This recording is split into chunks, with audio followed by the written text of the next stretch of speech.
Et comme vous voyez ici, il y a du monde. Le marché est plein du monde. Il y a du commande. Chacun il choisit ce qu'il veut. Vraiment, ils ont préparé des magnifiques choses. Comme vous voyez, il y a différents types de gâteaux. Il y a différents types de gâteaux, sucrés, salés. Vraiment, il y a un bon choix. On peut prendre ce qu'on veut. Et comme vous le savez, pour nous, le Ramadan, c'est un mois sacré. Euh, Même dans les magasins français, il y a des rayons qui contiennent des trucs de Ramadan. Ils ont conscience par rapport à ce qu'il arrive à ce mois-là. Ils ont présenté plusieurs choses, même dans les magasins normaux, les magasins français. Ils ont présenté des trucs de Ramadan avec des réductions, avec soldi, comme on dit, avec le solde. Il y a beaucoup de choses à prendre. Et ce n'est pas seulement les musulmans qui consomment ce gâteau-là.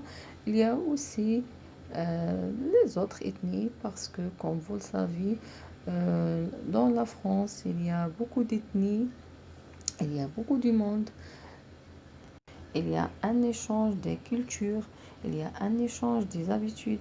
Vraiment, il y a beaucoup d'échanges. On peut dire qu'il y a une cohérence ici avec différentes ethnies. Tout le monde il veut savoir qu'est-ce qu'il a mangé l'autre, qu'est-ce qu'il a fait l'autre. Vraiment, il y a une cohérence. Ici, dans l'autre côté, il y a aussi la présentation. Ah oui, je vais voir l'autre côté. Il y a la présentation de tout ce qui est fruits secs. En fait, ils ont préparé ça pour le Eid parce que d'habitude, chez nous, pendant l'aide, on prend tout ce qui est sucré, tout ce qui est sucré. Il y a des gens qui ont faire tout ce qui est salé, mais la plupart du monde prend tout ce qui est sucré, comme des fruits ici qui sont sucrés, comme des gâteaux, comme vous voyez, ce sont des gâteaux qui contiennent seulement l'amande, qui sont remplis avec la pâte d'amande. Moi, je dis bravo pour les dames qui ont préparé tout ça.